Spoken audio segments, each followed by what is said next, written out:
जब हमारा कोई अपमान करता है, तो हमारी प्रतिक्रिया क्या होती है? हमारी प्रतिक्रिया होती है हमको बहुत बुरा लगता है। हम अपशब्दों में उसका उत्तर देने लगते हैं। उससे उसके पास जाना बंद कर देते हैं। उसको अवॉइड करते हैं। लेकिन साथियों उससे समस्या हल नहीं होती। अपमान का बदला हमेशा इस तरह से लेना चाहिए कि जो आपके एक्शंस हैं, उससे उस व्यक्ति को संदेश मिल जाए कि यार हमने बड़ा गलत किया था। यानी कि यदि आप सफल होते हैं, सफलता सबसे बड़ा बदला है अपमान का। इसका उदाहरण मैं देता हूं कि एक व्यक्ति एक जगह जाता था, वो फैमिली बहुत पढ़ी लिखी थी, वो व्यक्ति ज्यादा पढ़ा लिखा नहीं था। तो जो पढ़ी लिखी फैमिली थी, उसने कहा उससे कि तुम्हारे तो घर में कोई पढ़ा लिखा नहीं है, तुम ग्रेजुएट तक नहीं हो, कैसा जीवन जी रहे हो, अरे यार बेकार आदमी, कीड़े मकोड़े हो। ये बात सुनकर वो व्यक्ति बुरा मान सकता था, उसके वहां जाना बंद कर सकता था। उस व्यक्ति ने ऐसा नहीं किया। उस व्यक्ति ने, उसकी उम्र हो चुकी थी, पढ़ाई की उम्र निकल चुकी थी, उसने जोश से पढ़ाई शुरू करी और उसने 2 लाइन की डिग्रियां अर्जित करी। और यही नहीं, उसके लड़के बच्चे, उसके लड़के बच्चों के लड़के बच्चे, सब डॉक्टर, इंजीनियर, आईएएस, जजेस। मतलब उसने ऐसा परिवार का निर्माण कर दिया साथियों कि वो जो व्यक्ति था दूसरा, वो कहने लगा धन्य हो प्रभु, तुम्हारे जैसे लोग अगर हों तो कहने क्या है। यानी कि वो अपमान प्रशंसा में बदल गया। ऐसे ही दूसरा उदाहरण मैं आपको दे रहा हूं कि अक्सर बुराइयां होती हैं समाज में, झगड़े होते हैं, आपस में मतभेद होते हैं। तो क्या होता है कि उसको सुलझाने के लिए हम लोग अक्सर क्या करते हैं कि हम कुछ ऐसा काम करने लगते हैं, झगड़े को बढ़ा देते हैं, वाद विवाद करते हैं। मैं आपको बताना चाहता हूं उससे भी कोई फायदा नहीं होता है। किसी समस्या को सुलझाना है तो आप एक लकीर के बगल में दूसरी लकीर खींच दीजिए। या तो वो लकीर बड़ी हो या वो लकीर गाढ़ी हो। अब इसका भी मैं उदाहरण आपको देता हूं कि एक व्यक्ति के घर में जायदाद को लेकर समस्या हो रही थी। लड़के बच्चे रिश्तेदार खूब लड़ते थे। आजकल आप देखते होंगे हर जगह, हर घर में यही दृश्य है कि जमीन जायदाद पैसे को लेकर के लड़ाई झगड़े। उस व्यक्ति के दिमाग में एक प्लान आया। उसने कहा कि मैं अगर ये बंदरबांट करता हूं, ये करता हूं, वो करता हूं, उससे तो बात बनेगी नहीं। उसका वही हुआ कि लकीर बगल में एक गाढ़ी या बड़ी लकीर बना दो। उस व्यक्ति ने, जो उसकी जायदाद थी, जो सब कुछ था, वहां पे एक मंदिर निर्माण करवा दिया। अब वो जो मंदिर निर्माण और एक ट्रस्ट और एक सब धर्म कर्म के काम होने लगे, इसका विरोध वो जो सब थे रिश्तेदार, लड़के बच्चे, वो विरोध तो कर नहीं सकते थे। मंदिर की बात है, भगवान की बात है।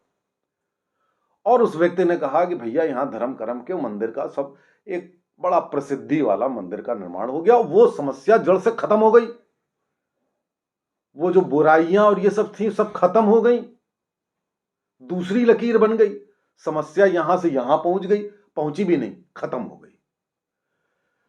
मैं इन दोनों उदाहरणों से आपको यह संदेश देना चाहता हूं कि यदि कोई आपका अपमान करे या आप किसी समस्या में उलझ जाएं, तो हमेशा अपने दिमाग में लाइए कि हम एक दूसरी लकीर खींचें या इस व्यक्ति का जवाब हम अपने कर्मों, अपनी सफलता से दें।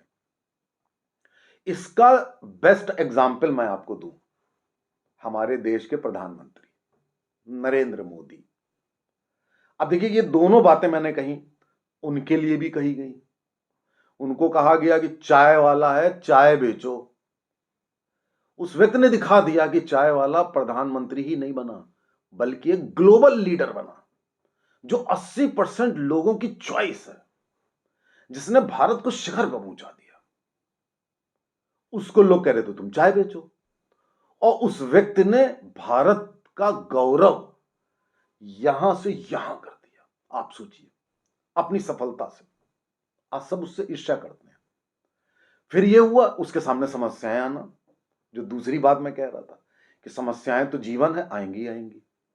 समस्याओं का स्वरूप कैसे बदलो, दूसरी लाइन कैसे खींचो, ये मोदी से बढ़कर कोई जानता ही नहीं। मैंने आपको एग्जाम्पल दिए, अब आप मोदी के एग्जाम्पल सुनिए। मालदीव जैसा छोटा सा देश समस्या पैदा कर रहा था, प्रो चाइना हो गया था, भारत का विरोध करता था, भारत की खाता था पैसे से। मोदी ने कुछ नहीं किया, एक लकीर खींच दी, लक्षद्वीप गए, बैठे, किसी का नाम नहीं लिया, समुद्र के अंदर गए, बैठे, सारा सीन दिखाया, काम खत्म, दूसरी लाइन बन गई, वो गए काम से। विरोधियों ने, अब और एग्जाम्पल, विरोधियों ने कहा कि हम सब जातिगत जनगणना करेंगे, हिंदुओं को जातियों में बांटने की कोशिश करी। मोदी जातियों को, हिंदुओं को एकजुट कर रहे थे। उनका क्या था कि 20% के वोट लो, 80% को बांटो। मोदी ने कहा अब यह समस्या बहुत आ गई, ये तो बांट ले जाएंगे। अभी 3 राज्यों के चुनाव हुए, मोदी ने जातिगत जनगणना के हिसाब से ओबीसी, ये वो सबके रिप्रेजेंटेटिव, बेस्ट ब्रेन जो दे सकते दे दिया, लाइन खींच दी, बात खत्म हो गई। ऐसे अनगिनत उदाहरण हैं कि मोदी उससे कुछ कहते नहीं हैं, जो समस्या हो रही है उसके लिए कुछ करते नहीं हैं, उसके बगल में एक लाइन खींच देते हैं जो या तो बड़ी गाढ़ी होती है या बड़ी होती है। तो मैं आपको यह बताना चाहता हूं, या तो आप मोदी जी को बड़ा क्लोजली वॉच करिए और देखिए कि वो समस्याओं को सुलझाते कैसे हैं। कि अगर इंडी अलायंस वालों ने इंडिया करके करना शुरू किया, एक भ्रष्ट चोरों के समूह ने उनको इंडिया इंडिया करना शुरू किया, मोदी ने कहा ठीक, हम कुछ नहीं करते, भारत कहना शुरू कर दिया।